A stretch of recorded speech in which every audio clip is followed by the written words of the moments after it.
বিপুল অর্থের বিনিময়ে ডক্টর ইউনূসের বিরুদ্ধে ষড়যন্ত্র, জড়িত ভারতীয় মিডিয়া, বললেন প্রেস সচিব। সমালোচনা করলেও ডক্টর ইউনূসকে ব্যর্থ হতে দেবে না বিএনপি, বললেন রিজভী। গাজীপুরে বৈষম্য বিরোধী আন্দোলনের সমাবেশ, হামলায় জড়িতদের গ্রেপ্তারের নির্দেশ স্বরাষ্ট্র উপদেষ্টার।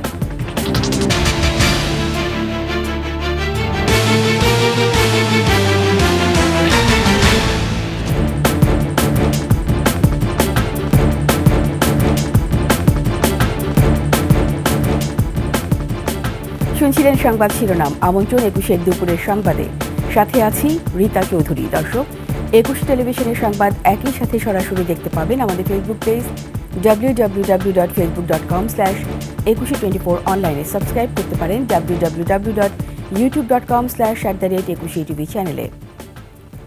অন্তর্বর্তী সরকারের প্রধান উপদেষ্টা ডক্টর ইউনূসকে নেতিবাচকভাবে বিশ্বে তুলে ধরতে বিপুল অর্থের বিনিময়ে বড় ষড়যন্ত্র হচ্ছে, এতে জড়িত রয়েছে ভারতীয় মিডিয়া, এমন মন্তব্য করেছেন প্রধান উপদেষ্টার প্রেস সচিব শফিকুল আলম। স্বৈরাচার যাতে ফিরে আসতে না পারে সেদিকে সবাইকে সজাগ থাকারও আহ্বান জানান তিনি। তারা চাচ্ছেন বাংলাদেশকে, এই যে ন্যারেটিভকে তারা চ্যালেঞ্জ করতে চাচ্ছেন। বারবার আপনি ওদের মেসেজগুলো দেখেন, ৩,০০০ পুলিশ মারা গেছে। ওদের মেসেজ ইউনূস হচ্ছে জঙ্গি লিডার, ইউনূসকে ঘিরে আছে কারা? জঙ্গি লিডার। এটা কেন করছে জানো? এটা খুবই ওয়েল অর্কেস্ট্রেটেড ক্যাম্পেইন এবং এটা ইন্ডিয়ান মিডিয়াও এটার সাথে জড়িত। তারা মিলিয়নস অফ ডলার খরচ করছে এই হাসিনার অলিগার্কগুলো। বিএনপির সিনিয়র যুগ্ম মহাসচিব রুহুল কবির রিজভী বলেছেন, সমালোচনা করলে অন্তর্বর্তী সরকারকে ব্যর্থ হতে দেবে না বিএনপি। জাতীয় প্রেস ক্লাবে দ্রোহের গ্রাফিতি ২৪-এর গণ অভ্যুত্থান প্রকাশনা উৎসবে তিনি একথা বলেন। আজকে যারা এই বিপ্লবের সাথে সম্পর্ক, আমরা পরস্পরের অনেক বিষয়ে সমালোচনা থাকবে। আমি এর আগেও বলেছি, অন্তর্বর্তীকালীন সরকারের নানা কাজ দিয়ে আমরা সমালোচনা করব, আমরা কথা বলবো, কিন্তু তারপরেও ডক্টর ইউনূসকে আমরা ব্যর্থ হতে দেব না। সারা দেশের বিভিন্ন স্থানে ভাঙচুর, হামলা ও পাল্টা হামলার ঘটনাকে কেন্দ্র করে সুপ্রিম কোর্টের নিরাপত্তা ব্যবস্থা বাড়ানো হয়েছে। সেনাবাহিনী, পুলিশ, বিজিবি, র্যাব সহ আইন শৃঙ্খলা রক্ষাকারী বাহিনীর সদস্যদের মোতায়েন করা হয়েছে। সুপ্রিম কোর্ট চত্বরে থাকা মিউরাল ভেঙে ফেলা হবে এমন তথ্যের ভিত্তিতে শনিবার সকাল থেকে নিরাপত্তা জোরদার করা হয়েছে। সেই সাথে বাড়ানো হয়েছে গোয়েন্দা নজরদারিও। এপিসি সহ নিরাপত্তা সরঞ্জাম নিয়ে আদালতের প্রতিটি প্রবেশ মুখে মোতায়েন রাখা হয়েছে সেনাবাহিনী ও আইন শৃঙ্খলা বাহিনীর সদস্যদের। জরুরি প্রয়োজন ছাড়া প্রবেশ করতে দেওয়া হচ্ছে না কাউকে। তল্লাশি কার্যক্রমও বাড়ানো হয়েছে। আকম মোজাম্মেল হকের বাড়িতে শুক্রবার রাতে হামলার শিকার হয়েছেন বেশ কয়েকজন শিক্ষার্থী। প্রতিবাদে গাজীপুরে বিক্ষোভ সমাবেশের ডাক দিয়েছে বৈষম্য বিরোধী ছাত্র আন্দোলন। দুপুরে সদর উপজেলার রাজবাড়ী মাঠে এই বিক্ষোভ সমাবেশের ডাক দেওয়া হয়েছে। এরই মধ্যে সমাবেশ স্থলে জড়ো হতে শুরু করেছে ছাত্র জনতা।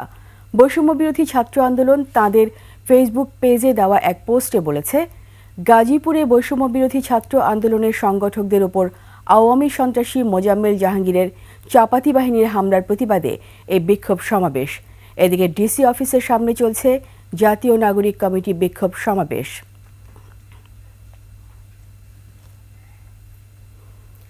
দর্শক, সমাবেশ স্থলে আছেন আমাদের প্রতিনিধি অপূর্ব রায়, যুক্ত হচ্ছি তার সাথে। অপূর্ব, শুনতে পাচ্ছেন? অপূর্ব, লোক সমাগম এখন কেমন দেখছেন, আর কি নতুন তথ্য আছে আপনার কাছে? গাজীপুরে জাতীয় নাগরিক কমিটি ও বৈষম্য ছাত্র আন্দোলনের পক্ষ থেকে কিন্তু এখন বিক্ষোভ সমাবেশ চলছে। আমি এখন যেখানে দাঁড়িয়ে আছি এটি হলো গাজীপুরের রাজবাড়ী সড়ক। এই সড়কের ডিসি অফিসের সামনে কিন্তু বিক্ষোভকারীরা তারা অবস্থান নিয়ে মহাসড়কে অবস্থান করছে এবং তারা আগামীকাল 10টার মধ্যে একটি আলটিমেটাম দিয়েছে যে আগামীকাল 10টার মধ্যে যারা এই হামলার যারা জড়িত, ছাত্রলীগ, নিষিদ্ধ ছাত্রলীগ ও যুবলীগ এবং আওয়ামী লীগের যারা নেতৃকর্মী আছে তাদেরকে সম্প্রতি সিলগালা করতে হবে এবং সেই সিলগালা না করা হলে কিন্তু তারা 10টার পরে কিন্তু তারা আবার আন্দোলনে তারা নামবেন।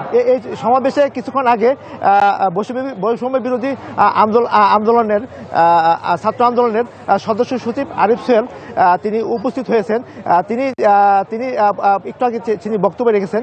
বক্তব্যে তিনি বলেছেন যে আজকে থেকেই গাজীপুরে বিশেষ অভিযান সেনাবাহিনী সহ কয়েকটি বাহিনীর নেতৃত্বে বিশেষ অভিযান শুরু হবে বলে তিনি আমাকে যেটি জানিয়েছেন, এবং তারা আশা করছেন যে আগামীকাল 10টার মধ্যেই আইনশৃঙ্খলা বাহিনী এবং বিশেষ বাহিনী যারা এই ছাত্রদের উপর হামলার সাথে যারা জড়িত, বিশেষ কিছু ছাত্রলীগ ও আওয়ামী লীগ যুবলীগের যারা কর্মী আছে তাদেরকে অবশ্যই আইনের আওতায় তারা আনা হবে বলে তিনি আশাবাদ করেছেন।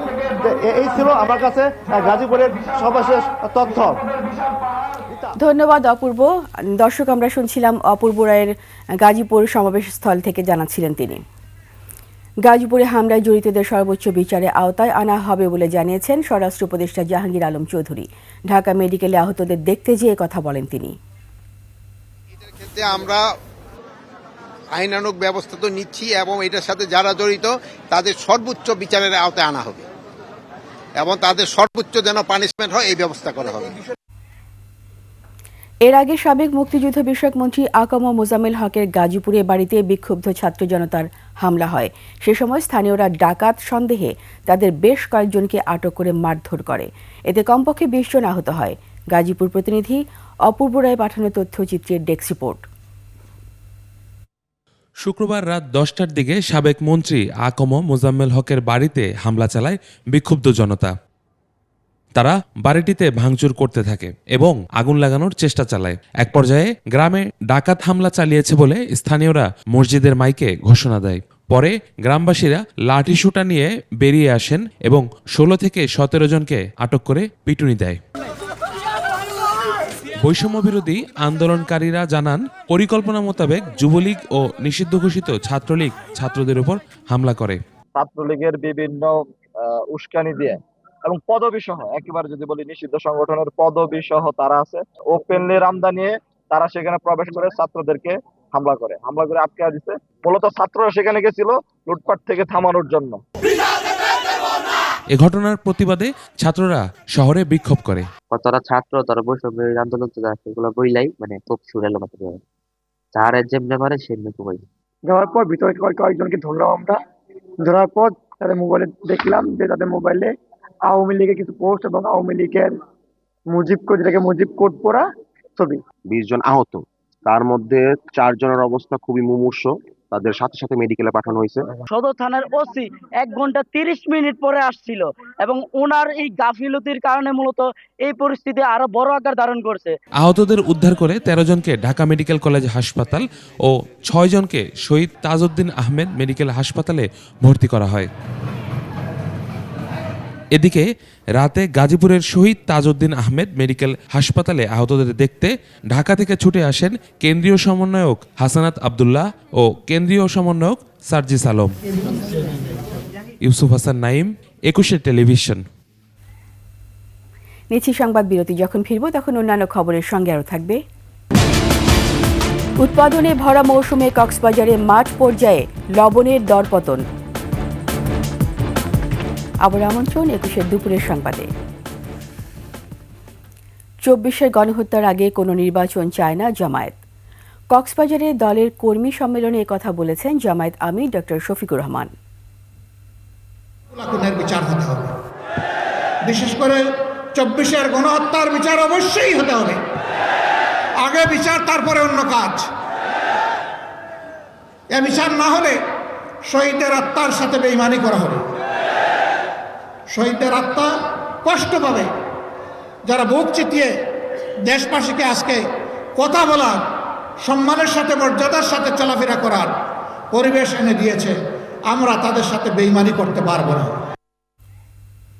উৎপাদনে ভরা মৌসুমে কক্সবাজারে মাঠ পর্যায়ে লবণের দরপতন ঘটেছে। দাম কমে 1400 টাকার 2 মনে বস্তা বিক্রি হচ্ছে 700 টাকায়। দাম অর্ধেকে নেমে আসায় বিপাকে চাষিরা। কক্সবাজার প্রতিনিধি আব্দুল আজিজের তথ্য ছবিতে ডেস্ক রিপোর্ট। ভরা মৌসুমে ব্যস্ত লবণ চাষিরা। অনুকূল আবহাওয়ায় ভালো হয়েছে উৎপাদন। তবে সপ্তাহের ব্যবধানে দাম অর্ধেকে নেমে আসায় দুশ্চিন্তায় তারা। জানান 1 মণ লবণ উৎপাদনে মাঠ পর্যায়ে খরচ 350 থেকে 400 টাকা। দাম কমে এখন বেচতে হচ্ছে 350 টাকা মণ দরে। মন প্রতি লবণে 700 টাকার উপরে আমাদের খরচ হয়।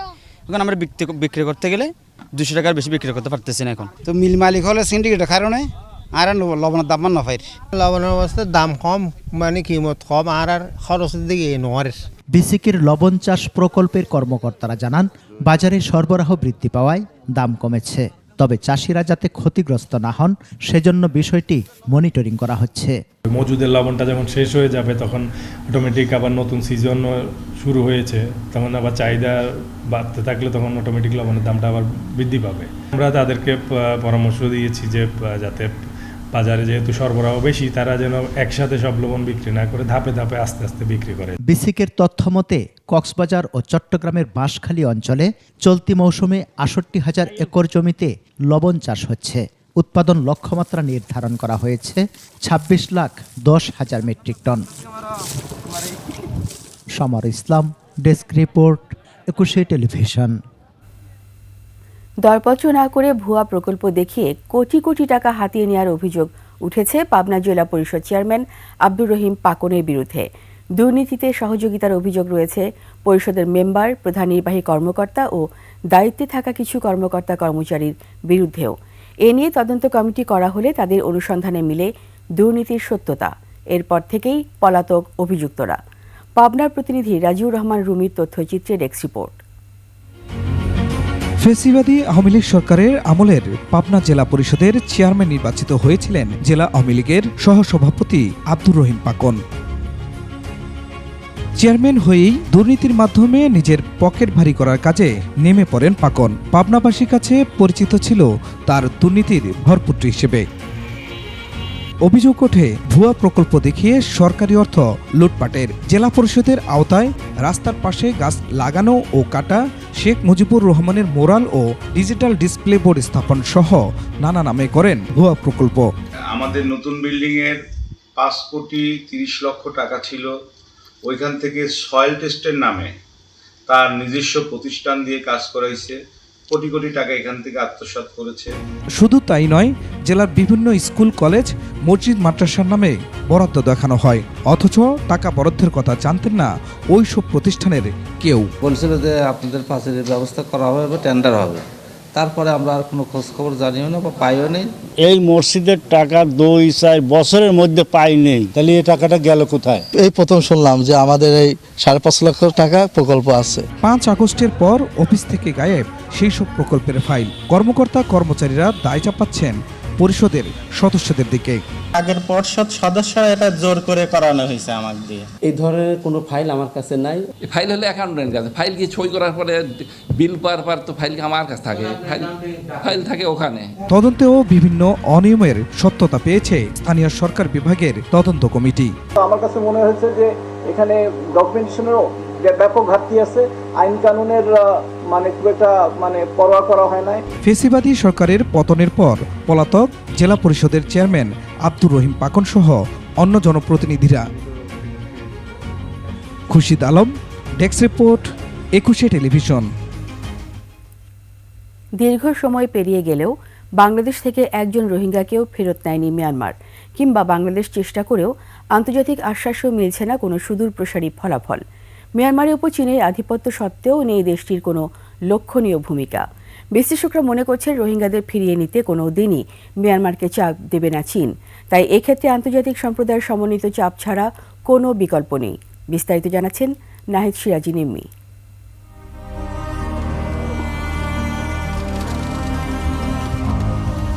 রোহিঙ্গাদের ফেরাতে বিভিন্ন সময়ে নেওয়া হয়েছে বিভিন্ন পদক্ষেপ। এরই মধ্যে পার হয়ে গেছে দীর্ঘ 9 বছর। এখনও বাংলাদেশ থেকে মিয়ানমারে ফেরত পাঠানো যায়নি কোনো রোহিঙ্গা শরণার্থীকে। এত বছরেও আলোর মুখ দেখেনি রোহিঙ্গা সংকট। আন্তর্জাতিক সম্প্রদায়ের কাছে বহুবার সাহায্যের প্রতিশ্রুতি পেয়েও বর্তমানে প্রায় ধামাচাপা পড়ে গেছে রোহিঙ্গা প্রত্যাবাসন ইস্যু। চীনের মতো পরাশক্তিও দিয়েছে নানা প্রতিশ্রুতি, তবে বাস্তবে চীনের খুব বেশি পদক্ষেপ দেখেনি বাংলাদেশ। মিয়ানমারে ফেরা যেখানে অনিশ্চিত, সেখানে সম্প্রতি কমে এসেছে মানবিক সহায়তা। এই অবস্থায় কিভাবে এত বিশাল জনগোষ্ঠীর ভরণপোষণ করবে বাংলাদেশ, তা নিয়েও রয়েছে উদ্বেগ। বারবার চীন ভারত এই বক্স থেকে বের হয়ে এসে অন্যান্য যে শক্তিগুলো আছে তা সেই জায়গাগুলোতে এবং বিভিন্ন যে ফোরামগুলো আছে সেখানে আমাদেরকে এটা নিয়ে যেতে হবে। চীন ব্যক্তিগত স্বার্থেই রোহিঙ্গাদের প্রত্যাবাসনে কোনো মধ্যস্থতা করবে না জানিয়ে এই বিশেষজ্ঞ মন্তব্য করেন, মিয়ানমারের আরাকান আর্মি বিদ্রোহী গোষ্ঠী হওয়ায় বাংলাদেশের পক্ষে কূটনৈতিকভাবে তাদের সাথে আলোচনার কোনো সুযোগ নেই। বাংলাদেশ যদি এখন ইয়াঙ্গুনের সাথে কোনো ধরনের ডায়ালগ ডেভেলপ করে, তাতে করে খুব বেশি কিছু করার নাই। তার কারণ হচ্ছে ইয়াঙ্গুনের কর্তৃত্ব রাখাইন রাজ্যে নাই। আবার বাংলাদেশ আরাকান আর্মির সাথেও সরাসরি কোনো ডায়ালগ ডেভেলপ করতে পারবে না মিয়ানমারের সাথে ডিপ্লোম্যাটিক রিলেশন রেখে। তার কারণ মিয়ানমারের রাষ্ট্রের কাঠামোতে আরাকান আর্মি হচ্ছে একটা বিদ্রোহী সশস্ত্র গোষ্ঠী। মিয়ানমারের উপর চীনের কর্তৃত্ব অনেকটাই কমে আসছে উল্লেখ করে এই বিশেষজ্ঞ বলেন, রোহিঙ্গাদের ফেরাতে আন্তর্জাতিক সম্প্রদায়ের উদ্যোগের বিকল্প নেই। আন্তর্জাতিক সম্প্রদায়কে এখানে আসলে এগিয়ে আসতে হবে। নাহিদ সিরাজি নিম্মি, 21 টেলিভিশন, ঢাকা। এর সাথে শেষ করছি 21 সংবাদ। যাবার আগে সংবাদ শিরোনামগুলো আরও একবার। বিপুল অর্থের বিনিময়ে ডক্টর ইউনূসের বিরুদ্ধে ষড়যন্ত্র, জড়িত ভারতীয় মিডিয়া, বললেন প্রেস সচিব। সমালোচনা করলেও ডক্টর ইউনূসকে ব্যর্থ হতে দেবে না বিএনপি, বললেন রিজভী। গাজীপুরে বৈষম্য বিরোধী আন্দোলনের সমাবেশ, হামলায় জড়িতদের গ্রেপ্তারের নির্দেশ স্বরাষ্ট্র উপদেষ্টার।